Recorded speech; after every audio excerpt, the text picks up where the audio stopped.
I've got to take a step back because it will have brought me to where I am now. For me, a lot of it is about meaning and purpose. I mean, that's my big thing in life. You know, it's living with a sense of purpose and finding meaning in what you do.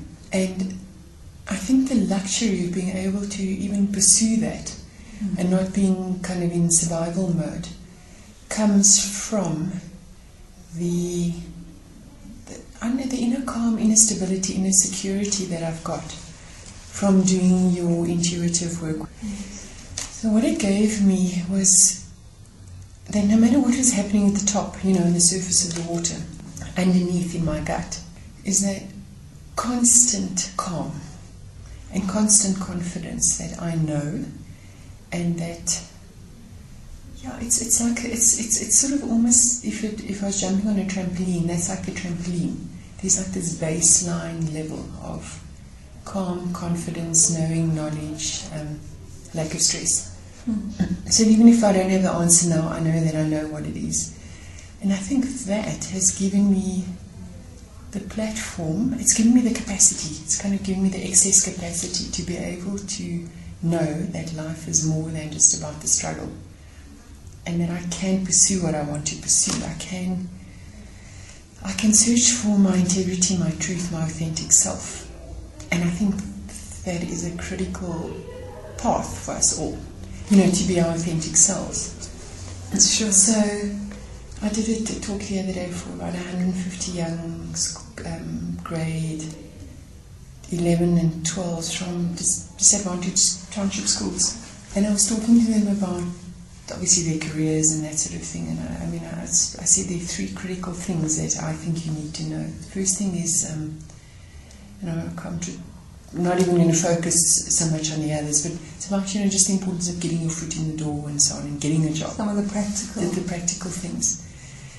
And then my final thing was, and then consciously search, it's a lifelong search, but consciously be on the lookout for what it is that is really a true expression of who you are and what you love to do. So look for what you love to do, but don't expect it to be there on day one.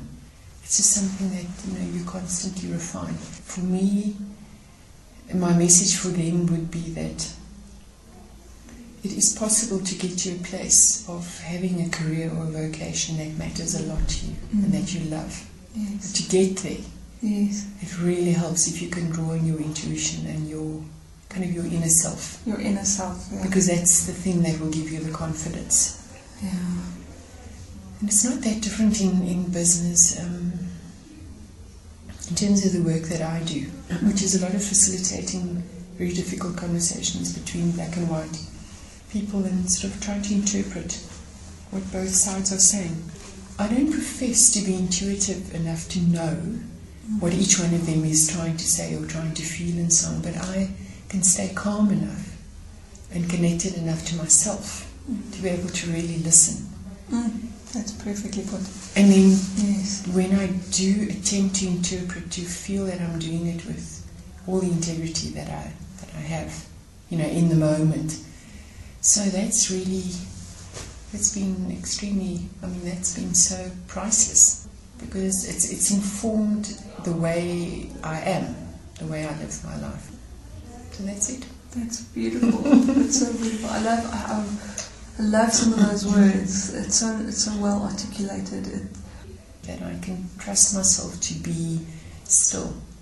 So if you were to, in the sense, or to give a message to people, the most valuable thing you can do is to find a way of being able to connect with yourself first and foremost. Now that's such a cliche. I wish I could find a different way of saying it. But it's just so true. Let me try it a different way. If we assume that everything we do and everything that we are emanates from ourselves, then knowing that you have a core and that you're resonating against all the time is critical. So if everything is coming from you, everything that you are is coming from you, then knowing that you have access to your true inner self is absolutely critical. And that's what the training, this is what I believe, because that's what's done for me, is that the training can teach you how to do that. It can teach you how to resonate with that, the inner core of yourself, out of which everything else will flow.